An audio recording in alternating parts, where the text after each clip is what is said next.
Fala galera, tudo bem? Saudade de vocês, hein? Gravando aqui uma videoaulazinha para vocês, um assunto novo que vamos falar. Vamos falar do próximo capítulo da apostila aí, o estudo das soluções. Então a gente vai começar com essa videoaula, apresentando, falando de algumas características, depois a gente vai aprofundando, tem bastante continha nesse capítulo também.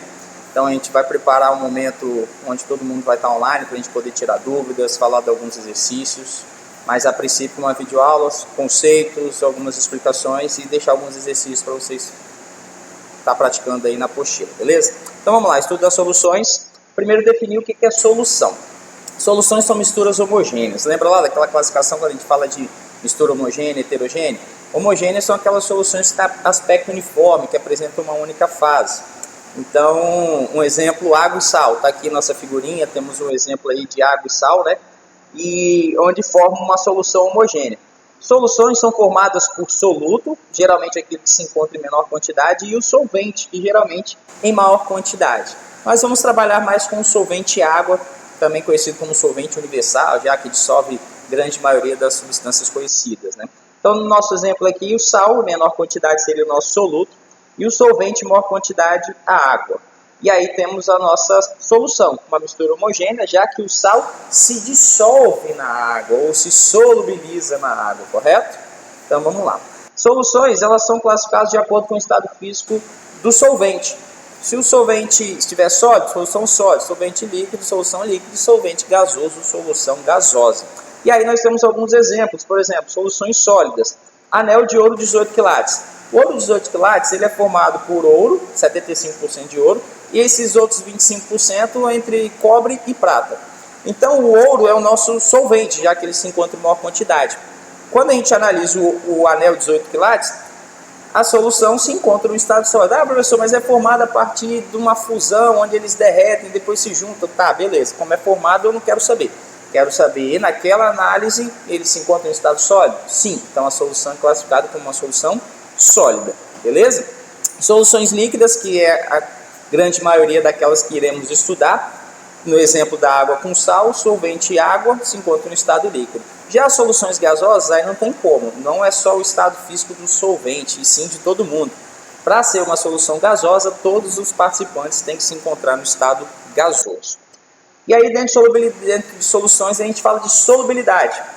Solubilidade é quando você mistura o sal lá, ele se dissolve. Beleza, mas vai se dissolver à medida que eu for colocando sal, vai se dissolvendo? Não, tem um certo limite. Primeiro, o que é a solubilidade? Solubilidade é a quantidade máxima de um soluto capaz de se dissolver em um certo volume de solvente em uma dada temperatura. Na verdade, esse é o conceito do coeficiente de solubilidade. O que é o coeficiente de solubilidade? É um dado que toda solução, toda a matéria apresenta, e ela te dá a quantidade máxima de soluto que eu consigo dissolver em determinada quantidade do solvente. Dá uma olhadinha no quadrozinho que nós temos aí no slide. Ele fala da solubilidade de diferentes substâncias em 100 gramas de água a 20 graus Celsius. Repara que eu estou dissolvendo uma certa quantidade da substância em 100 gramas de água a 20 graus Celsius. E olha aí as soluções, as substâncias, né, os nossos solutos. Sal, açúcar e cloreto de potássio. O sal fala aqui, ó, 36. 36 o quê? Eu consigo dissolver até 36 gramas desse sal em 100 gramas de água na temperatura de 20 graus Celsius. Esse dado, 36 para 100, é chamado de coeficiente de solubilidade. Cada substância apresenta o seu coeficiente de solubilidade. Aqui embaixo temos do açúcar, 33, e do cloreto de potássio, 7,4. Substâncias diferentes, coeficientes de solubilidade também diferentes, beleza? Dentro de solubilidade, a gente vai se deparar com o gráfico de solubilidade, que indica o comportamento da solubilidade da substância com a variação da temperatura. Repare esse gráfico. Esse gráfico tem várias substâncias, onde ele mostra aqui no eixo X temperatura e no eixo Y gramas do sal por 100 gramas de água, ou seja, quantos gramas do sal que eu consigo dissolver em determinada temperatura em 100 gramas de água. Vamos pegar um exemplo. KCl aqui, ó, cloreto de potássio.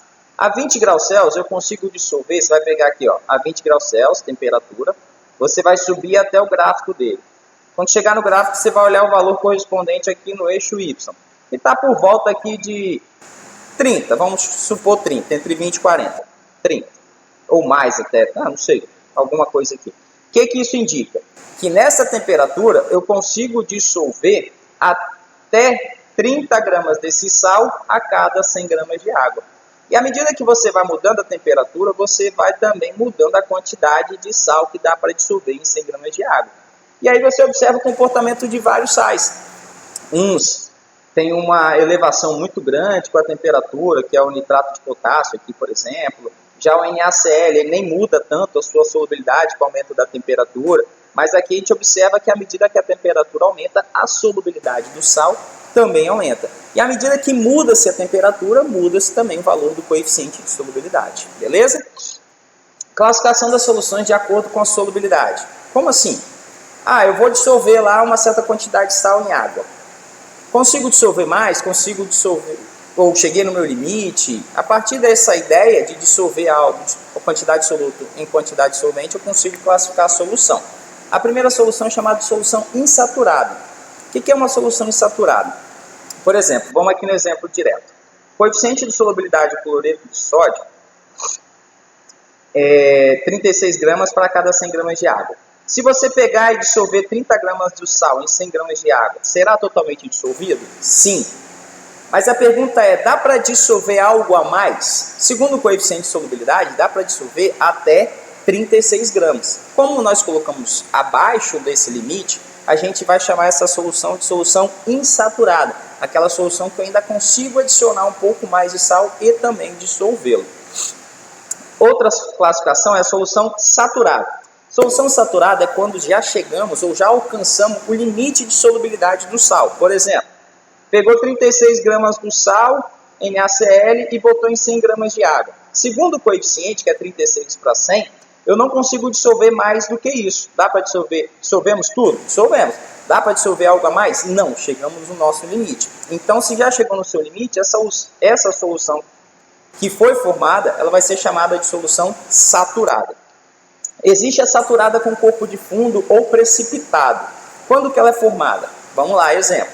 Peguei 50 gramas do NaCl e botei em 100 gramas de água. Vai dissolver todo mundo? Segundo o coeficiente de solubilidade, não.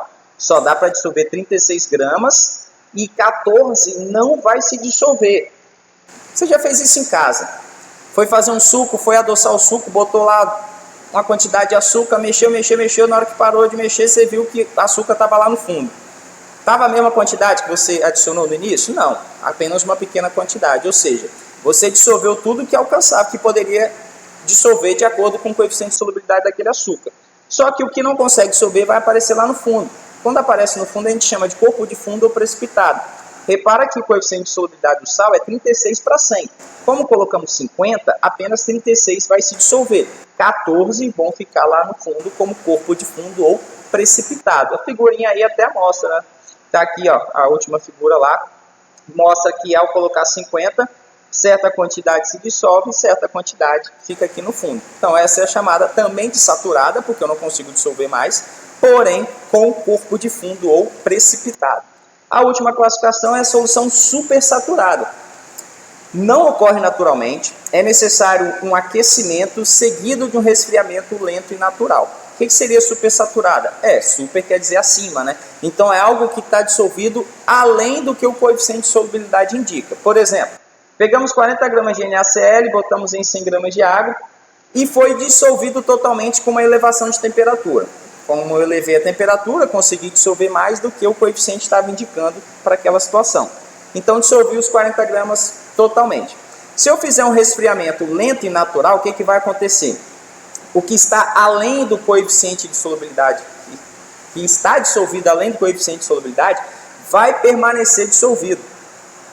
Não vai aparecer aquele corpinho de fundo? Não. Se o resfriamento for lento e natural, sem agitação, sem ficar batendo no recipiente, sem trocas bruscas de energia, ele faz isso. Ele mantém o que está acima do coeficiente dissolvido e aí a gente chama essa solução de supersaturada. Ocorre naturalmente? Não. É necessário que o exercício te indique que ocorreu uma elevação de temperatura e depois um resfriamento lento e natural. E se o resfriamento não for lento e natural, o que vai formar? Vai formar uma solução saturada com corpo de fundo. Classificação das soluções quanto à condução de eletricidade. Algumas situações, algumas soluções podem conduzir eletricidade, outras não. Soluções eletrolíticas são aquelas que podem conduzir eletricidade. Por exemplo, a água do nosso dia a dia. Vou tomar um banho, fui trocar lá a chave do chuveiro, tomei um choque. Por quê? A água conduz eletricidade, então é uma solução eletrolítica. Por que ela conduz eletricidade? Porque ela tem vários íons livres. Através dos sais minerais que estão dissolvidos, produz íons livres, carga positiva e carga negativa. Com isso, consegue fazer um fluxo de elétron, que é conduzir eletricidade. Já soluções não eletrolíticas não possuem íons livres, então não conduzem corrente elétrica. A mais comum para o nosso dia a dia, que a gente mais vai trabalhar, de não eletrolítica, é a solução de açúcar, de sacarose. Como a sacarose não se separa em carga positiva e negativa, ela não será eletrolítica. Beleza? Então é isso, galera. Uma introdução aí ao estudo das soluções. Vou postar lá no site alguns exercícios para fazer, para praticar. E mais para frente a gente vai tirar dúvidas. Beijo para vocês.